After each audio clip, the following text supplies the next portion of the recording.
جو میڈیا کہتی ہے کہ انسانیت کے لیے مسئلہ ہے، حالانکہ یہ انسانیت کے لیے حل ہے۔ اکثر ہم دیکھتے ہیں سارے مذہب اکثر اچھی باتیں سکھلاتے ہیں، لیکن اسلام اچھی باتیں سکھلانے کے علاوہ ایک طریقہ بتاتا ہے کس طریقے سے اس کو معاشرے میں عمل میں لا سکے۔ مثال کے طور پر ہر مذہب یہ سکھلاتا ہے کہ چوری کرنا غلط ہے۔ ہندوازم کہتا ہے چوری کرنا غلط ہے، عیسائیت کہتی ہے چوری کرنا غلط ہے، اسلام بھی کہتا ہے چوری کرنا غلط ہے۔ لیکن اسلام میں یہ کہنے کے علاوہ کہ چوری کرنا غلط ہے، حرام ہے، اسلام میں ایک طریقہ بتایا گیا ہے کس طریقے سے معاشرے میں چوری کو مٹایا جا سکتا ہے۔ اسلام میں ایک سسٹم ہے زکوٰۃ کا۔ ہر امیر شخص جس کے پاس 85 گرام سونے سے زیادہ بچت ہے، اس کے لیے فرض ہے کہ ہر قمری سال وہ 2.5% اس بچت کا خیرات میں دے، زکوٰۃ میں دے۔ اگر دنیا کا ہر امیر انسان اپنی بچت کا 2.5% خیرات کرے، زکوٰۃ میں دے، غریبی دنیا سے مٹ جائیں گی۔ کوئی بھی انسان بھوک کے مارے نہیں مرے گا۔ اس کے بعد اسلام سکھلاتا ہے، اللہ تعالیٰ فرماتے ہیں سورہ مائدہ میں سورہ نمبر 5 آیت نمبر 38 میں، اگر کوئی چوری کرتا ہے چاہے وہ مرد ہو یا عورت، اس کے ہاتھ کو کاٹ دو۔ غیر مسلمان کہیں گے 21ویں صدی میں ہاتھ کاٹنا؟ اسلام ایک بے درد مذہب ہے، بے رحم مذہب ہے۔ لوگ سمجھتے ہیں کہ سعودی عربیہ میں جہاں یہ قانون لاگو ہے کہ چور کے ہاتھ کاٹنا چاہیے، اسلامی قانون لاگو ہے، غیر مسلمان سمجھتے اکثر کہ جب ہم سعودی عربیہ جائیں گے ہر دوسرے آدمی کے ہاتھ کٹے ہوئے ہوں گے۔ میں سعودی عربیہ کئی بار گیا ہوں، میں نے اپنے زندگی میں ایک بھی آدمی کو ہاتھ کٹے ہوئے نہیں دیکھا۔ کچھ لوگوں کے ہاتھ کٹتے ہیں چوری کرنے کے بعد، لیکن اتنا عام نہیں جتنا غیر مسلمان سمجھتے ہیں کہ ہر دوسرے آدمی کے ہاتھ کٹے ہوں گے۔ یہ قانون اتنا سخت ہے کہ چور لاکھ بار سوچے گا چوری کرنے کے پہلے تو ہاتھ کاٹنے کی ضرورت ہی نہیں پڑے گی۔ قانون اتنا سخت ہے کہ چور لاکھ بار سوچے گا اگر میں چوری کیا اور پکڑا جاؤں گا تو ہاتھ کاٹے جائیں گے۔ باقی لا کے اندر، باقی کوڈ کے اندر کیا؟ جج کو اب برائب دو، گھوس دو، رشوت دو، لائر کو رکھو، اکثر چھوٹ جائیں گے۔ اسلام میں اگر پکڑے جائیں گے، ثابت کیا جائے گا، ہاتھ کاٹے جائیں گے، چاہے وہ امیر انسان ہو یا غریب انسان، سزا ایک ہی ہے۔ ہم سمجھتے ہیں کہ you S a is the most advanced country in the world، سب سے ترقی یافتہ، تعلیم یافتہ ملک ہم سمجھتے ہیں یو ایس اے کو۔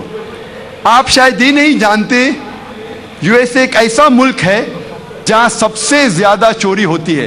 اگر آپ فہرست دیکھیں گے وہ ممالک کی جہاں سب سے زیادہ چوری ہوتی ہے، ان میں سے ایک ہے اور اونچے نمبر پہ آتا ہے یو ایس اے۔ میں یہ پوچھنا چاہتا ہوں، اگر ہم اسلامی قانون، اسلامی شریعت یو ایس اے میں لاگو کریں گے کہ ہر انسان جو امیر ہے 2.5% اپنی بچت کا غریبوں میں بانٹے، اس کے بعد کوئی بھی شخص یو ایس اے میں چوری کرتا ہے چاہے آدمی یا عورت ہو، اس کے ہاتھ کاٹنا چاہیے۔ میں یہ پوچھنا چاہتا ہوں کہ چوری کی تعداد یو ایس اے میں بڑھیں گی، وہیں کے وہیں رہیں گی یا گھٹ جائیں گی؟ بڑھیں گی، وہیں کے وہیں رہیں گی یا گھٹیں گی؟ گھٹیں گی۔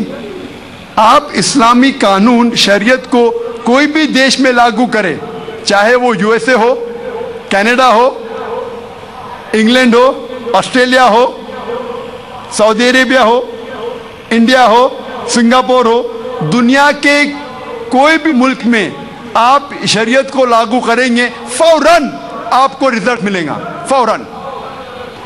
تو اسلام اچھے باتیں سکھانے کے علاوہ ایک طریقہ بتاتا ہے کس طریقے سے یہ اچھی بات کو معاشرے میں عام کیا جائے اور عمل میں لے آ سکے۔ میں اور ایک مثال آپ کے سامنے رکھتا ہوں۔ اکثر سب مذہب میں سکھایا جاتا ہے کہ عورتوں کو چھیڑنا نہیں چاہیے، عورتوں کا بلاತ್ಕಾರ نہیں کرنا چاہیے، زنا بالجبر نہیں کرنا چاہیے۔ ہندوازم میں سکھایا جاتا ہے، عیسائیت میں سکھایا جاتا ہے، اسلام میں بھی۔ لیکن اسلام میں اس کے علاوہ صرف یہ نہیں کہا جاتا ہے کہ عورتوں کو چھیڑو مت، ان کا بلاತ್ಕಾರ زنا بالجبر مت کرو، لیکن یہ بھی دکھلایا جاتا ہے کس طریقے سے معاشرے میں ایسا ماحول پیدا کیا جائے کہ کوئی بھی شخص کوئی بھی عورت کو نہیں چھیڑے گا۔ بلاತ್ಕಾರ کرنے کی بات تو دور ہے، چھیڑے گا ہی نہیں۔ اسلام میں حجاب ہے۔ اکثر لوگ عورتوں کے حجاب کے بارے میں ذکر کرتے ہیں، لیکن اللہ سبحانہ و تعالیٰ قرآن مجید میں پہلے مردوں کے حجاب کے بارے میں کہتے ہیں۔ اللہ تعالیٰ فرماتے ہیں سورہ نور میں، سورہ نمبر 24 آیت نمبر 30 میں، کہہ دو مومن مردوں سے کہ اپنی نگاہ نیچے کرے۔ جب بھی کوئی آدمی کوئی عورت کو دیکھتا ہے اور برے خیالات آتے ہیں، قرآن مجید میں بھی لکھا ہے فوراً اپنی نظر کو نیچے کرنا چاہیے۔ اس کے بعد اللہ تعالیٰ فرماتے ہیں عورتوں کے حجاب کے بارے میں، سورہ نور سورہ نمبر 24 آیت نمبر 31 میں اللہ تعالیٰ فرماتے ہیں کہہ دو مومنات سے، مومن عورتوں سے کہ اپنی نظر نیچے کرے اور اپنے چادر کو سینے پہ ڈھانکے اور اپنی زینت کی نمائش نہ کرے، صرف جو عام طور پہ ظاہر ہے اس کے علاوہ اپنی زینت کو چھپائے۔ صرف محرم کے سامنے اجازت ہے، ان کے شوہر، لڑکے، والد وغیرہ۔ اسلام میں جب ہم قرآن اور صحیح حدیث پڑھتے ہیں، حجاب کے 6 نقاط ہیں۔ سب سے پہلے نقطہ ہے سطر، مرد کے لیے ناف سے لے کے گھٹنے تک ایکسٹینٹ، عورتوں کے لیے سارا جسم چھپا ہونا چاہیے، صرف چہرہ اور ہاتھ کلائی تک کھلا رہ سکتا ہے۔ باقی 5 نقاط مرد اور عورت میں یکساں ہے۔ دوسرا نقطہ، کپڑے اتنے مہین نہیں ہونا چاہیے، اتنے پتلے نہیں ہونا چاہیے جس کے تھرو آپ دیکھ سکیں۔ تیسرا نقطہ، کپڑے اتنے چست نہیں ہونا چاہیے کہ انسان کا ڈھانچہ دکھے۔ چوتھا نقطہ، کپڑے اتنے بھڑکیلے نہیں ہونا چاہیے کہ دوسرا جنس اس سے متاثر ہو جائے، اٹریکٹ دی اپوزٹ سیکس۔ پانچواں نقطہ، کپڑے دوسرے جنس کے نہیں پہننا چاہیے۔ اور چھٹا نقطہ، دوسرے مذہب کی نشانی والے کپڑے مت پہنیے۔ یہ 6 نقاط ہے۔ اس کے بعد اللہ تعالیٰ فرماتے ہیں سورہ احزاب میں، سورہ نمبر 33 آیت نمبر 59 میں، اے نبی کہہ دو اپنے بیویوں سے، اپنے بیٹیوں سے اور مومنات سے، مومن عورتوں سے، جب بھی وہ باہر جائے تو جلباب اوڑھے، اپنی چادر کو اپنے جسم پہ اوڑھ لے تاکہ لوگ انہیں پہچان سکے اور کوئی بھی انہیں نہیں چھیڑے۔